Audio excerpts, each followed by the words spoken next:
Yes, I can hear you. I get you all to myself You get me all to yourself. for a minute or two. Fine with me. Is there anything that you need or anything that I can do for you today? There is. I'm getting ready to evict someone. I've given them a 60-day, and I've got my timeline all figured out to submit to the attorneys. Do I go to the courthouse to get the papers? I evicted him with a 60-day, and at the end of this month, the 60 days will be up.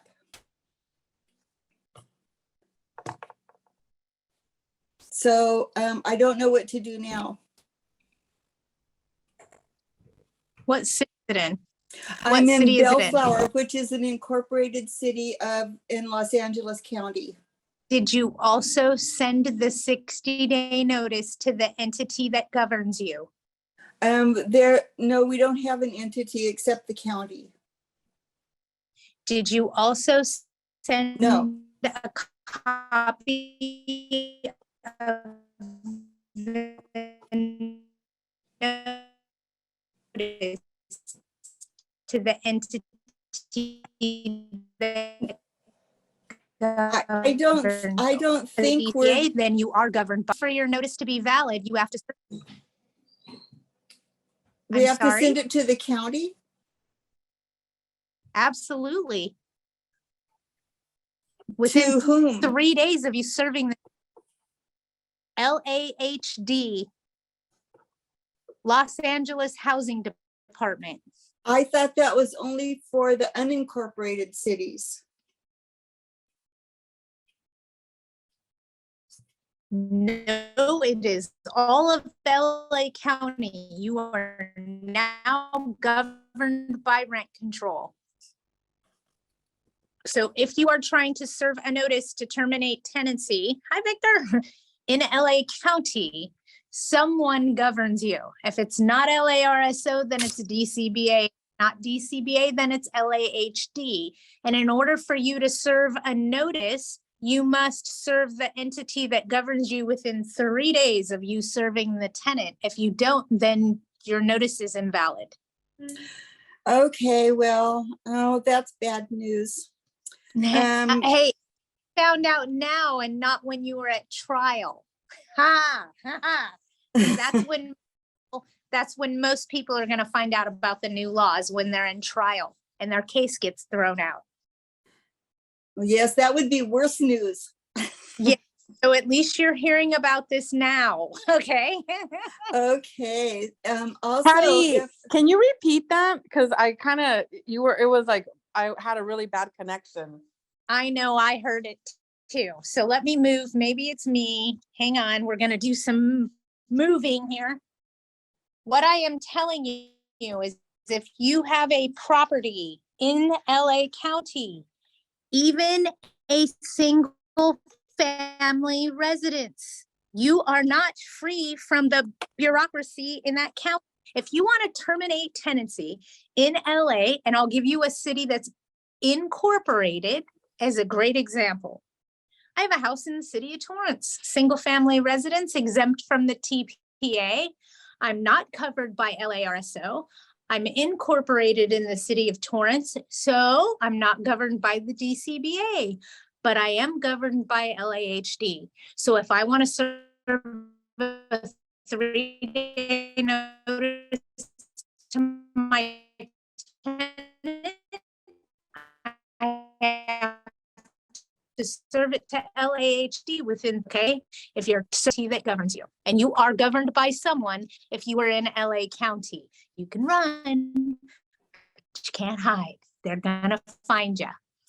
And knowing this new law now helps you tremendously. What's going to happen to most people is they're going to find out about the new law in trial when their case is dismissed because they didn't notify the governing agency. So that's what I'm trying to tell you. And if you're concerned about it, you have hire your attorney to serve the notice for you. They'll make sure that it gets everywhere it needs to be. Okay, and that's me talking to you. I wouldn't be trying to figure it out by trial by fire, if you know what I mean. That would be bad. Yeah, Also, do you have to do a walkthrough? you don't have to. You're legally obligated to offer them a pre-move out walkthrough inspection. If they deny it, then you don't have to do anything. You want to offer them that pre-move out inspection in writing. Security deposit after they vacate is if you offered them a pre-move out inspection. If you didn't offer it to them, then legally you can't deduct anything from their deposit. There's a fact for you. So when you get into small claims court and you're suing the tenant for the money they owe you, one of the first things the judge asks is if you notify them of their right to have an initial inspection. If your answer is no, you lose. Case dismissed, go home, give them their deposit back. You legally couldn't deduct anything because you didn't notify them of their right to have an initial inspection at least 2 weeks prior to them vacating. I hope that answered that question. Yep, thank you. So there's 3 times you don't have to give that notice to the tenant. Everything else, you have to give that notice to the tenant. Here's the 3 times you don't have to give the notice to the tenant. If you're evicting them, if they surrender, or if they abandon. So if you give them a 30-day, a 60-day, a 90-day, you better give them a notice of a right to an initial inspection. If they give you a 30-day notice that they're vacating, I immediately respond with a notice of right to initial inspection. Well, I am evicting him because there's mold in his house. It's been 3 months and he won't leave or move his stuff. Tenant's giving you a notice that they're, sorry, you broke up. I'm evicting him because his house has mold in it and he won't move his belongings for the mold to be treated. It's been 3 months. He's refusing to allow entry. He has allowed entry. I have a signed paper saying we can do maintenance, but I don't know what he wants us to move his furniture, I guess.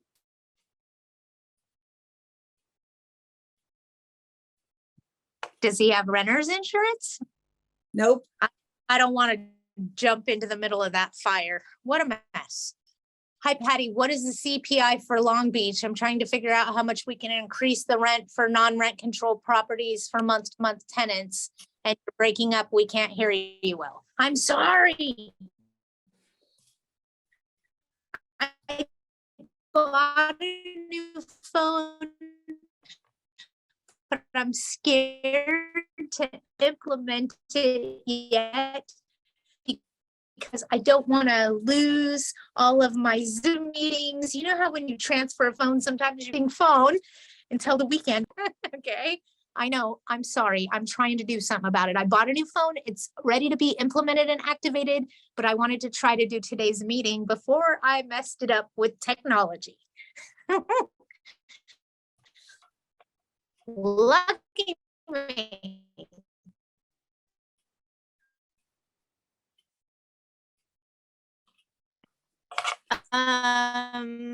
If you want to know what the you ready for this? Everybody ready? That's for you. Go to fastevictionservice.com. Click on tools. There are 2 tools there. One is a CPI calculator, and the other one is how to figure out a prorate. You're welcome. So you're going to put in how much rent they pay now and what zip code it's in, and it's going to tell you what you can increase to.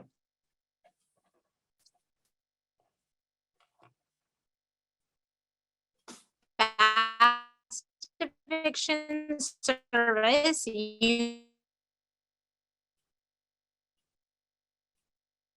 fastevict.com, and also a prorate calculator there. You're welcome. I know the tools we need. Now I'm frozen. Am I frozen for everybody? You're okay now. Okay, I'm sorry, you guys. I really am trying to nurse an old phone to the new phone, and I didn't dare try to make the switch and then have our meeting this morning. Just probably would have been bad.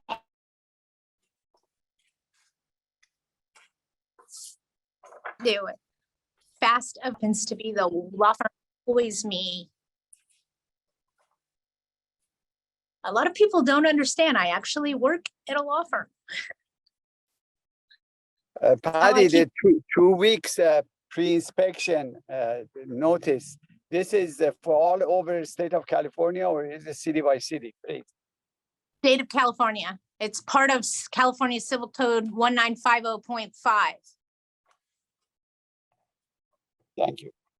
No problem. Whole state of California, and I've been doing this practice of giving them that right to an initial inspection for over 30 years. I get asked every time I go to court in small claims, is the judge always asks me, did you notify him of their right to an initial inspection? I always pull it out of the file and go, yes, Your Honor, would you like to see a copy? Thank you, Arlene. I'm trying. I'm 8 pounds away from my goal weight, and I am diligently not eating carbs. Diligently. But I am trying. I'm 8 pounds away, so I'm close. All right, let's see what else we got. About mold. Okay, let's talk about mold, Bill C. And remember, this is my area. Mold, lead-based paint, bed bugs, dispositions of security deposit, small claims cases. I'm good with all that. There is a property with a mold problem for about 3 months. The owner sent people to try to fix the problem, but only like handyman's, not a specialized company. The mold keeps coming back up, and one of the tenants is getting sick. Could the tenants break the lease? They are asking to move out. Absolutely. And watch yourself. Usually if people are sick from mold, it causes respiratory failure and they're in the hospital on a ventilator. A lot of people get a cold or some kind of virus, if you will, meaning cold, boogers, whatever's going around, and they want to blame it on the mold. That's where you get into trouble, okay? So as nicely as I could say this, I highly and strongly suggest that you contact a restoration company like PRC Restoration. The reason that I push PRC Restoration with you guys is I teach some of their classes for them, but more importantly, I've used them on my own property. And I know for a fact that they don't talk to the tenant. They don't educate the tenant. They don't speak to the tenant about the problems going on in the property. And that is priceless. Other people saying, I use PRC too. Here's the thing, you guys. If you're a member of Widget's Way, you get a free mold assessment. They have a 1-hour response time. If your tenant screams mold, it doesn't cost you a dime to send them running out there with their hair on fire so they can go check. Oh, PRC Restoration Company. Hilda just texted me that she lost me in the meeting and then came back. Do you guys all have me now? Arlene says she used PRC and they are great. How do I go about notifying tenants to remove stored items from a garage that is not part of the lease? We bought the house with the tenants and they may use the garage with the previous owner, even though it wasn't on the contract. Is it a single family residence?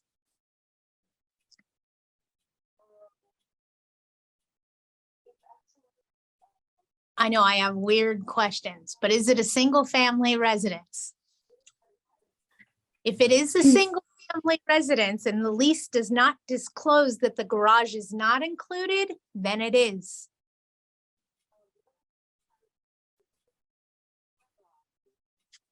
Got it? If it's a single family residence and it does not state in the rental agreement that the garage is exempt or not included, then it is included. If it's a multifamily dwelling, then we need to talk because I got more questions. I hope that makes sense. And thank you guys for dealing with me and my technological difficulties. It's a multifamily dwelling. Does the rental contract state that the garage is included or excluded? Because if it doesn't state, it belongs to the tenant. If it states something, then we can implement what the rules state in writing. That belongs to the tenant. If they've used it before, it belongs to the tenant. Do you know which item in Aglo lease cites tenant responsible for damages? Example, plumbing they cause. Thanks. No garage mentioned at all, then it's included in their rent. Hold on, let me go back. Do you know which Aglo lease sites? All of them do. All of the Agla rental agreements, whether it be a term or a month to month, both of them say that the tenant is responsible for any damages No, they yeah. cause. Patty, which item number? Oh, I don't have, because I'm in the hospital and I don't have it in front of me. I just wondered if you knew it offhand. I know it offhand. Okay, all right, thanks. I'm sorry you're in the hospital. Okay, thank you. Okay, bye. Bye. Anybody have anything else that they want to discuss or talk to me? Oh, here we go. The tenant, Yeah. Oh, sorry. Okay. I'll wait. let me get Geraldo really quick and I'll come back to you. The tenant's rent is due on the 10th. He wants to pay on the 1st. Do I draw up a new contract dated the 1st? How do I handle the last month where he pays 20 days from the 10th to the 30th? And how do I document this in any special way? He can pay you whenever he wants. Keep your rental due date the 10th. See how easy that was? Working smarter, not harder.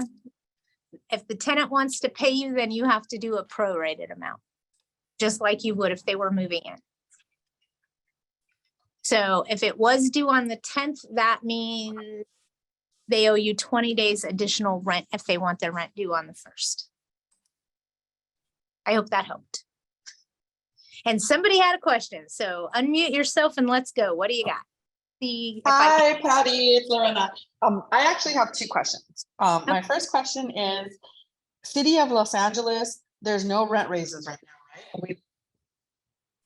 And we have no idea when we can do a rent raise. We do. Oh, when do you think that is? Or when do you know that is? February 1st, 24. February 1st, 2024, as of now. That's what they're saying. Okay. I Got it. said as of now. As of now. Okay. And then my second question is, yeah, I know, right? I'm in the process of doing a lot of inspections on the property that we hadn't done for a while because of COVID and blah, blah, blah. And so I noticed that a lot of my properties are full of crap. Like people's stuff is everywhere. So I've been sending notices for people to clean up their mess and stuff like that. And I have 2 units in Los Angeles on 84th Street. And the tenant saying that they want us to put a shed in the back so they can store their things, which it's just like all trash. Like, I don't even know why they would store that. So I feel like it's like they have a sofa outside of their door. I'm sorry. We don't put in storage sheds here for tenants to use. If you need additional space for storage, you might try the local storage unit. Okay. And I can just write it, just like, is it like a 30-day notice, or what do I give them to remove all of their crap? Because it's a fire hazard, it's roaches, all this stuff. It would be a 30-day cure or quit. I'm sorry. Cure.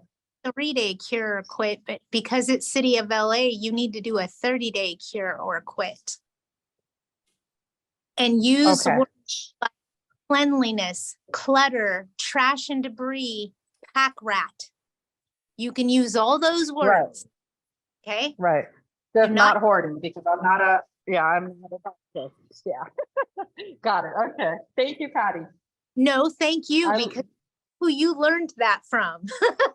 I learned that from you. I listened. So Thank you. for those of you that missed that, don't call him a hoarder. It's a medical disease. You're not a doctor. You can't diagnose. They are a pack rat. Got it? And that is to help you in litigation down the road, not right now. But you're not a medical doctor, so we can't diagnose a disability, so we can't define someone as disabled. Hoarding is a disability. Got it? They are a pack rat. Okay. Hi, Val. I was wondering if you were going to pipe in today. A massive tree roots are cracking the sidewalk on my property leading to my tenant's front door. My contractor just tripped over it. Shit. Can't remove the tree, so we need to determine whether to jack it up or remove the roots, or my guy wants to try to grind the concrete down to make it more level. Tell us about trip hazards in Kern. It all falls on your insurance. Anybody could trip and fall on your property at any given time and try to sue you for a trip and fall, slip and fall, whatever you want to call it. Your liability insurance is what's going to help protect you. And I get what you're talking about. It may have made the concrete uneven. I had this happen once, and you know what I did? I used a concrete patch and made a ramp up to it so that wasn't a sheer, I know you can't see my hands, a sheer drop off anymore. It gave it a ramp. Make sense? So basically I built up concrete in front of it to make it like a hill. Saved me a lot of money. Worked just fine. A hill may work, yes. So for those of you just joining us, we are a group of like-minded property managers, investors, homeowners, landlords that all share our experiences together so that others don't make the same mistakes we do, okay? So part of what I'm saying is sometimes just sitting here and listening in one of our webinars on Wednesday can help you determine something that's happening to you on one of your properties. Yeah, the hill might be the better bet, Val, less expensive in the long run. And I actually had them cut that portion of the tree root and pull it out so it didn't flex it anymore. And then I just built a concrete ramp like a hill. You know, that cheap, cheesy crap that Caltrans does when that happens on a city sidewalk? I did that. That's what I did. I made it more of a grate instead of so sheer. All right. Else have anything they want to talk about? I'm opening the floor to you. Patty, it's Allie. Hi, what can I do for? Hi. So we had an interesting situation the other day. A gentleman called and we didn't answer the phone. They left a message and said that they wanted to view they noticed that we had cameras at the building and that they wanted to view an incident where their bicycle was totaled. So let me give you a little floor plan here. So I've been to, what was that? I've been to your community. Okay. Oh yeah. So you know it has a driveway, right? And and it's a very busy Stacy street. said they had all the snacks they need and Silda's not home. Okay, Hang on. I'll I'm just run over and sorry. take a picture then. Okay, thank you.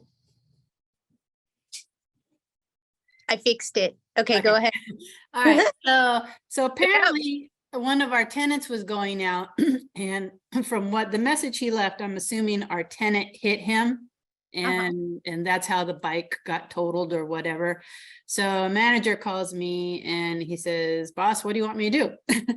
And I said, well, you know, it's the same thing as we tell the tenants. We cannot give them a copy of anything. They have to do a police report, and we will gladly give that to the police. But, you know, we don't, this is what I said to my manager. I'm not sure that I'm correct on this. I said, you know, you can always, with the people on the outside, you can always say, these are monitoring cameras. They just monitor, they do not record. I don't know that we owe him anything. I'm sorry. If you want video footage from our surveillance cameras, you'd Mhm. have to request that through law enforcement. Okay, there you go. Thank you. Okay, so for everybody else, we do not call them security cameras because they do not provide security and you don't want to be sued. They are surveillance cameras, and the only person we show that footage to is law enforcement. We can't give it to a tenant that had their car broken into, because that tenant that got their car broken into may be looking to see when somebody else is coming and leaving, not actually having a car that actually got broken into. And now you provided them the video footage. So are you aiding and abetting in a crime? We only give our video footage to law enforcement. It's our company policy. Okay? We don't aid and abet in crimes. We don't help other people figure out what they need to know about the comings and goings of other residents. Nope. Sorry, we can be more than happy to release the video footage that you're requesting to law enforcement. That's it. We don't give it out, okay? It's too risky for us. Besides, what are they doing with it? Are they watching that cute little gal that just moved into unit 406 to see when she goes to work and what time she comes home?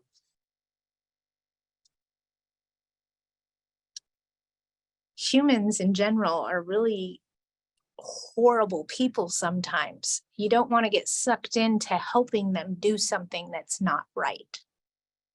Well, that's what I thought, like off the bat, when because the only way his bike can get supposedly totaled, like he's saying, is if he gets hit by a car. And if he gets hit by a car, that's a moving violation, which I have nothing to do with. And you know, I'm not going to be giving out my tenants' information. They should have exchanged that information right then and there. Where's the report from law enforcement? There you go. Liar, liar, pants on fire. LLPON. Oh, yeah. So you got to watch it. People will do all kinds of things to try to get you to give them up their footage. Don't fall into the garbage, okay? They're probably setting you up for failure. Watch yourself. Also, if you have a tenant that's really sweet and she's a sweetheart and she tells you that she's struggling, or maybe it's a gentleman, I don't want to stereotype. If you have a resident in one of your communities, your buildings, your houses, your anything, and they need some help financially, they're having a little bit of trouble and they just want you to put in writing that they work for you. You know, maybe they collect rents, maybe they bring in the trash cans, they do something there at the property, but they want you to put in writing that you employ them. You know, maybe so many hours a week, whatever. Watch yourself. I got an owner that tried to help his tenant out, and he put in writing that she worked for him for about 25 hours a month. He put it in writing and he signed it.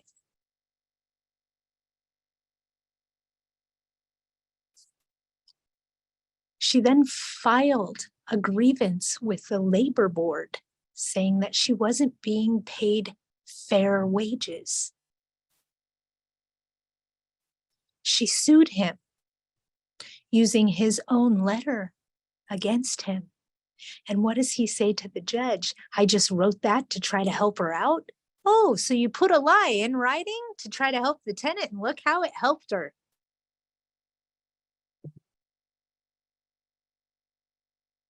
Stop trying to help these people.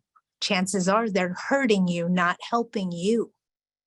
Pay attention to what you are doing. I had one rule in property management. Everything we want comes into us in writing. Oh, you need a repair. I need you to put that in writing. Oh, you have a problem. Oh, you're going to be late on your rent. Go ahead and put that in writing. Go ahead and put that in writing. Put that in writing. Go ahead and send me an email. I need that in writing. But what I put out in writing is a very small amount. Think 3 times before you put it in the mail. Think 4 times before you hit send. And that goes with a text and an email. They can and will be used against you in probably ways you weren't even thinking about. They're getting more and more savvy, folks. You've got to be careful. You've got to protect your own asset. Okay. Still in the beginning of this, but had a situation. It's complicated. The owner of the dog wasn't home, but it appears the pal went to his house and the dog got out and supposedly bit a jogger. It is not a vicious breed. The tenant has renter's insurance, yet the victim is calling my insurance company. Just received a copy of my insurance company asking this victim's representative about 20 questions to prove damage photos, etc. I haven't done anything yet, but is there a better strategy than waiting to see what happens? Anything proactive I could be doing? The victim's rep is now asking how much insurance I have. Good grief, I have $1 million liability, but only $500,000 or $500 injury. Deep breath. You need to tell him he needs to contact your tenant's insurance company because the tenant is carrying insurance on the pet, correct or correct? If the tenant has insurance, you need to give them that information.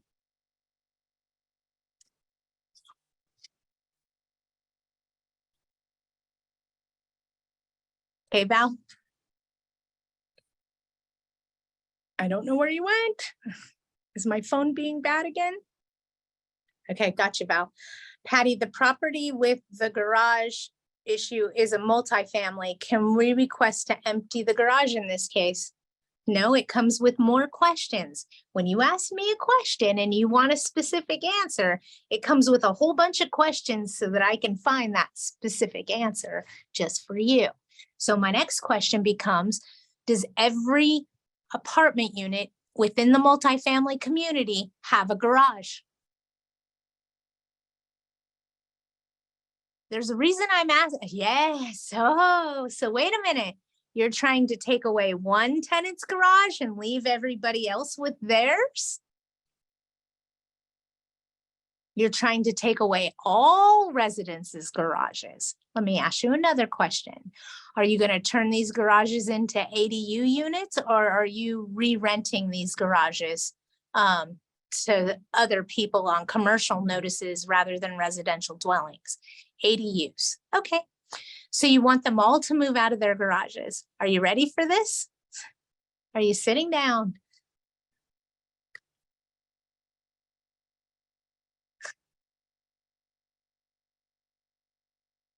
Okay.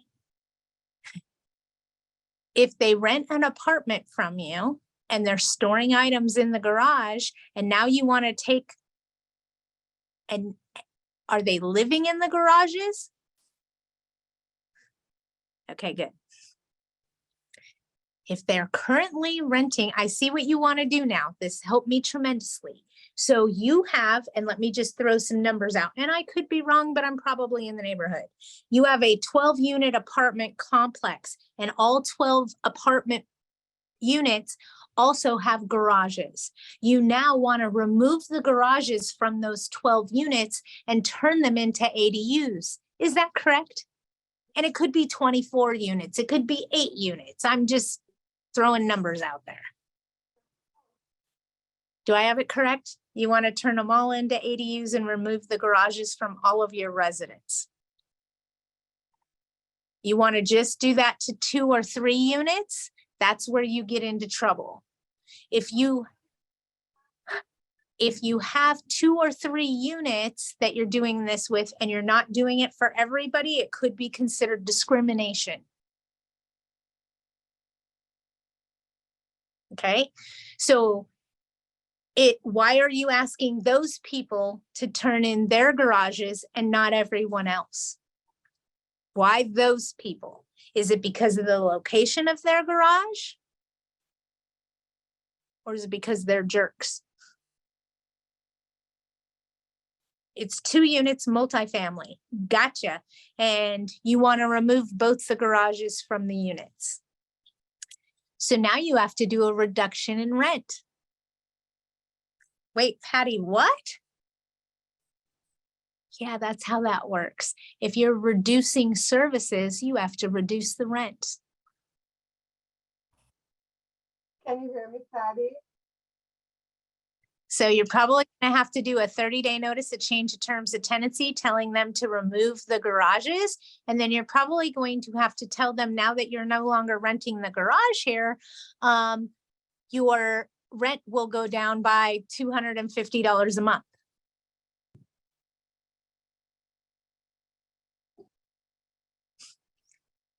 You can't increase rent and decrease services. It's unethical. It's probably illegal, but it's definitely unethical. If you're reducing services, reduce the rent.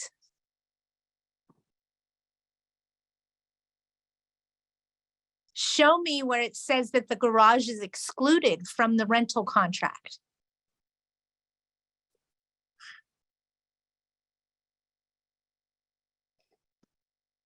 If you can't, then it's included.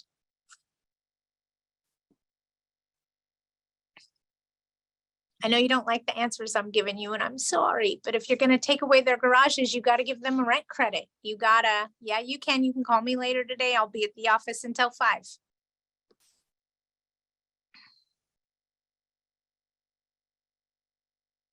Yeah, you can call me later today. Not a problem. Here's a big one from Tony. I thought I saw another one come through with Roadrunner. Yep, there it is. Hi, Patty, on a single family home on the lease, do we have to check the box that says premises is a house? Tenant is responsible for periodic pest control treatment in order to have the tenant do their own pest control. Tenants aren't allowed to do their own pest control, and they shouldn't be doing their own pest control. It falls under maintenance and is a responsibility of the landlord. You're going to ask them to, I almost forgot what it's called. What do they do when they clean out the chimney? What, scrub the chimney? What, chimney sweep? Are you going to make them sweep the chimney too? It's maintenance. It falls on the landlord, not on the tenant. Sorry. I know you hate it when I tell you those things, but at least I'm telling you. Tony, hi, a neighbor that has not been neighborly. Aren't those the great ones? When I need help, got his catalytic converter stolen from his truck that was parked in front of his rental apartment next door to mine. He came over asking to see if we caught it on our surveillance camera. Wait a minute, pause. Tony, you used the word surveillance camera. I love you for that. He showed me a copy of the police report and I took a snapshot with his permission.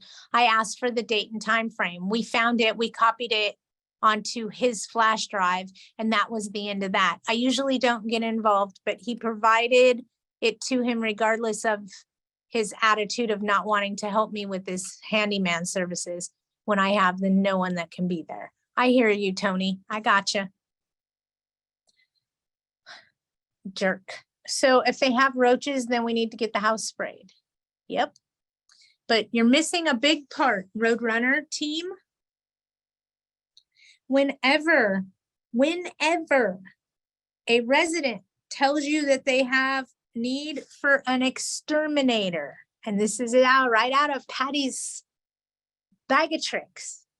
Anytime a tenant notifies you of an infestation of vermin, bugs, cockroaches, spiders, I don't give a what it is. You always want 2 things from the exterminator, okay? You want a cleanliness report and a cause of infestation report. If the licensed exterminator tells you that the reason there's an infestation in the property is due to the tenant's improper housekeeping, then all of the expenses to exterminate the problem fall back on the tenant.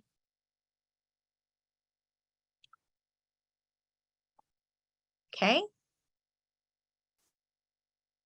An infestation is having cockroaches in the house. I don't have them in my house. But if all of a sudden I had an infestation, meaning I see cockroaches, then I have a problem. Did I bring them in? Did I cause the problem? Am I keeping my house clean? Patty, what about if you have termites? Termites aren't the tenant's fault. I'm just saying. Bed bugs could be the tenant's fault. Absolutely. I mean, how do we blame termites on a tenant? You tell No. me how we could try that and I'll tell you if it'll work or not. No, it's not. I just wanted to know what is the termites from? That's why. Yeah, termites are an invasive species in the nation, not at any fault of the tenant. Bed bugs could be at fault of the tenant if they're bringing in used furniture, okay? The cause of infestation could be that they're smearing the cabinets with peanut butter. Anything's possible, but if you don't ask for those 2 reports, then you're not getting the professional's opinion on what's going on. If you don't have a professional opinion, how can you charge the expense back to the tenant? Cause of infestation and cleanliness report. That I agree with you, but I'm just asking because you're talking about infestation. Just that's why I asked you about the termites. I got you. We call if the tenant calls and says, I have cockroaches, we call that an infestation. If the tenant calls and says, I have mice or I have rats, we also call that an infestation. In other words, they're coming in and they're infesting us. Because I have 2 reports. One report said there's no termites inside. One report it said yes. So that's why. So I'd ask the 3rd report and ask for a cause of infestation so that you can see, okay, are they just migrating termites that fly and they're just passing through? Or are they invasive and they're attacking my dwelling? I already did the termite infestation just to make sure that there's no, even one said no, one said yes. But I decided to do it because I didn't want no problem for the dwelling. And totally understand. Usually we don't pin termites on tenants at all, but bed bugs, cockroaches, a rat infestation could be deemed to the tenant depending on their cleanliness or if they're leaving the back door open all night. You know, a raccoon could come in, anything can happen. But my point is you want to get a 3rd-party opinion and that's how you do it. But 2 opinion is not enough. You said the 3rd party is. Look at it this way. You can tell a judge until you're blue in the face. But if you have a professional in the industry that's telling the judge, different set of facts. Okay? That's true. No, but I'm saying I had 2 professionals for the termite. One told me there's no termite inside. One told me there's just termites outside. So I decided to do both inside and outside just to make sure that later on I don't have problem with termites. Right. I completely understand. Okay, say the owner agrees to getting the house sprayed. The tenant is saying it must be a non-toxic company coming out to spray. Do we have to comply with that? I did. Oh, someone else is asking me. Hang on. Oh, okay, sorry. So if the owner wants to get the house sprayed, that's fine. The tenant to choose if it's toxic or non-toxic. You must disclose within 7 days before the filing, all the chemicals that'll be sprayed on the property. And if the tenant has 7 days to respond, if they don't want those chemicals being used on the property. So they could make this very difficult for you. They want a non-toxic company coming out to pray? Yeah, you probably do, because I'm gonna ask you a question. When this person moved in, did you disclose about periodic spraying for infestation? Let me know if you disclosed I periodic did. spraying. I'm talking to Roadrunner. You did not. So you can't periodically spray and have the vendor disclose the chemicals on the property. So now you have to go give the tenant a list of the chemicals that'll be used on the property 7 days prior to the work being done. If the tenant doesn't want those chemicals used, then you guys have to come to an agreement. So I would go for just trying for the non-toxic. Just start out the gate that way, because they're going to argue with everything you do. And then going forward, you need to use periodic pest control spray disclosures, and either being done by a professional, done by the landlord. You don't ever want the landlord to do it. That's a bad. It exposes the landlord to unnecessary liability. Okay? So here's my opinion when it comes to dealing with cockroaches, ants, fleas, bed bugs, any pest. Okay? Hire a professional. Because what the owner has to do to jump through hoops because they're not licensed in the field is a nightmare. The licensed professional doesn't have to work so hard. The independent landlord does. So with that being said, you're going to have to disclose about periodic spraying of pesticides. And I do that in all my leases and say that it's either on or out, or it will be as needed. And then I don't have to post the property 7 days prior with a list of all the chemicals being used. They have up to 7 days to contest that they don't want those chemicals used. And then I have to find a new exterminator and list their chemicals and wait 7 days. It's just do what they want out of the gate. And then going forward, you need to make sure you have pesticide disclosures in your rental contracts. Patty, if we don't have the pesticide disclosures in our contract, can we amend the contract to everybody, like with some sort of an amendment notification? Here's the problem. If you're on a month to month, you absolutely can. If you're in a lease term, you cannot until the term is over. Okay, so if we are on month to month, we would give everybody a change in terms, or what would we serve? Regarding the pest control and the pesticide documentation, whoever your apartment association is going to have all of those periodic pest control disclosures in their arsenal. And then we would serve that in addition to an amendment, in addition to some sort of a change in terms, or just that? Change of terms is to have the following addendum added to the lease contract agreement. Addendum, okay. And then one more question. When you were talking about on the pest, to get the professional opinion, get cause of infestation and then a cleanliness report, and you said that should be if tenants improper, and then I didn't get the other half of what you said. Cleanliness or something maybe? Improper housekeeping. Housekeeping, okay. So when I say Perfect.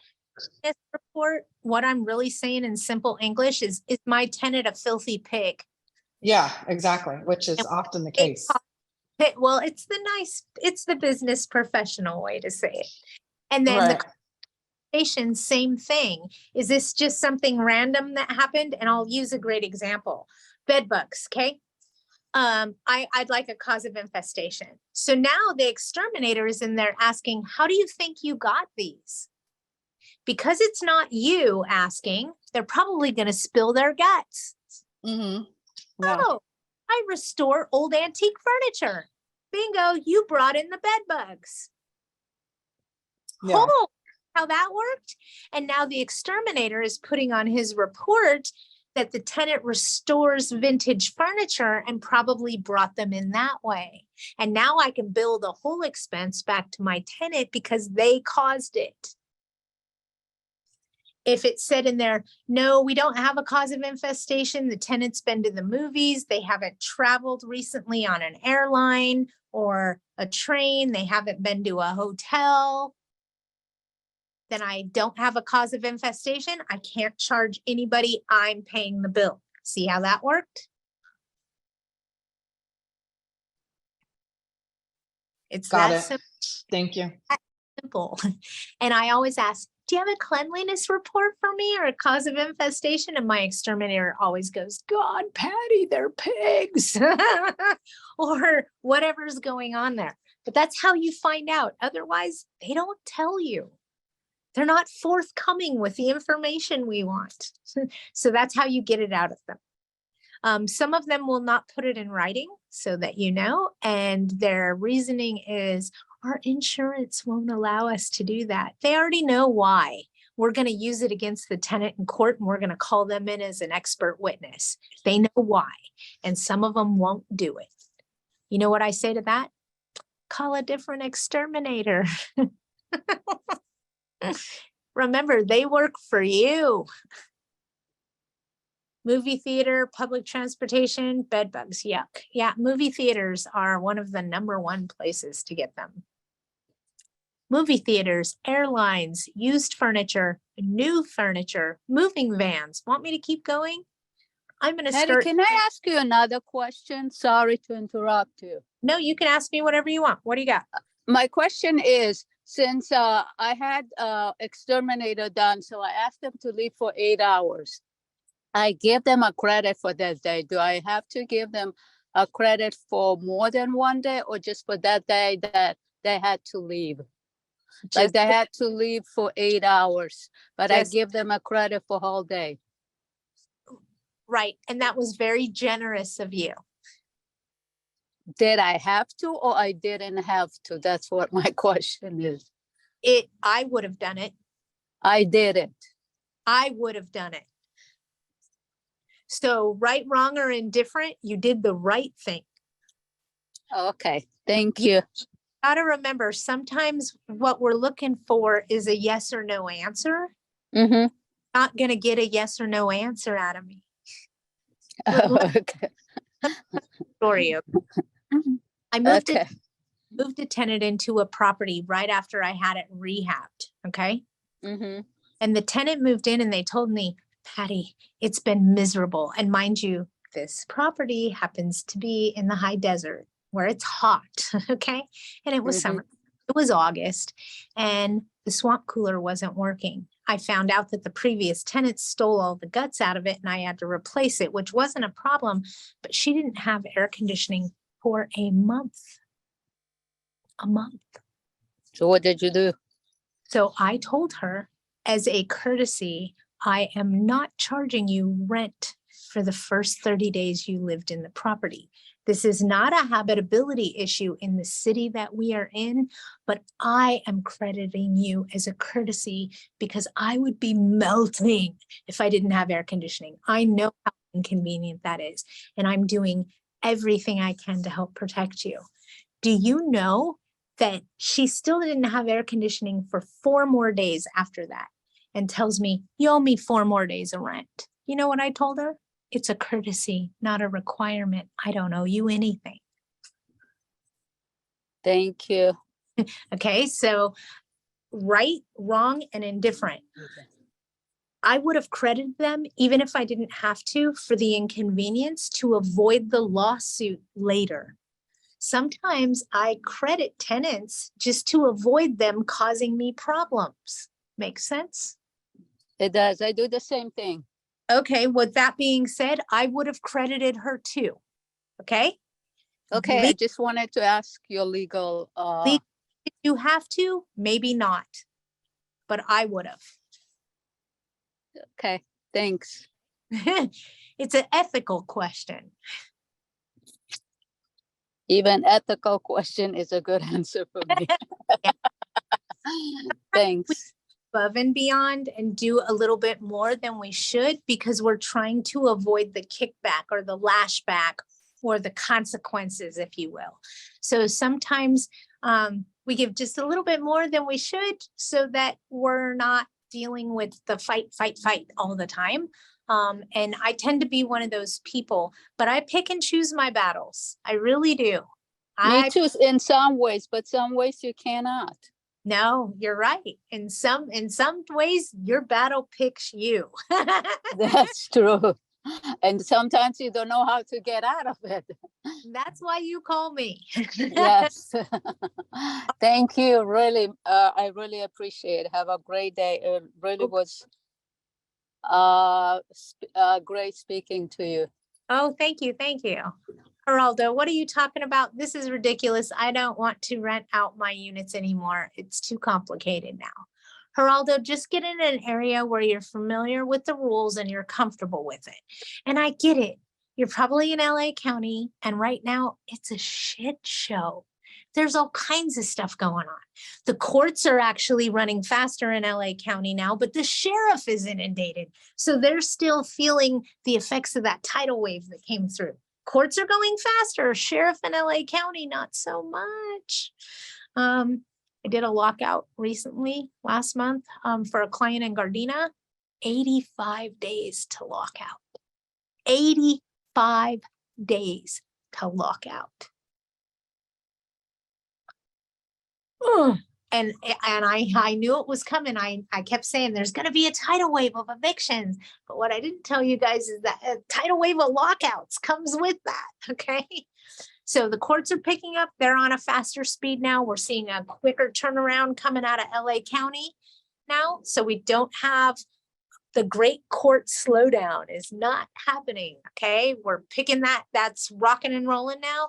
We're still seeing a delay in the sheriff in LA County, but we anticipate that to pick up as things start getting back to normal. Just so everybody knows. And if nobody needs anything else, I'm going to end this for today. Feel free to call me if you have any questions or concerns. The AGLA webinar that didn't happen last Wednesday due to technical difficulties will be happening Friday at 1 o'clock. If you want to catch that, you need to go sign up and register over at AGLA. And I believe that's about challenges in leasing or things along that nature. It has to do with leasing and problems that we face in the industry, red flags and so forth. So I'm going to throw a couple of tips at you guys and some tricks during that webinar. That'll be this Friday at 1 o'clock with AGLA. Thank you. Hi, Tony. I had an exterminator service for all my renters for years. At the beginning of the rental agreement, I let tenants know that we provide it monthly as part of the maintenance, and also the chemicals used were disclosed. Everyone agreed before signing and moving in. Then COVID hit and everyone still wanted the service and texted me that they wanted it. The exterminator gave a reminder date for the following date with the disclosure. The only ones who did not get service inside were the problem tenants claiming COVID. Do I need to dive the disclosure? I think he's saying, do I need to do this? Yes, Tony, you need to serve everybody the disclosure regarding periodic spraying of pesticides. It is the best way to protect your asset.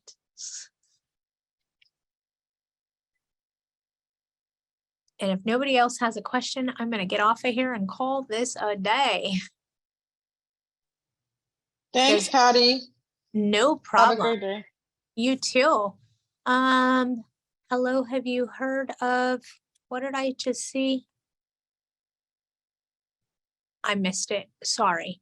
Thank you, Patty. Does AGLA have it, Tony? Let me go back and look at what AGLA has.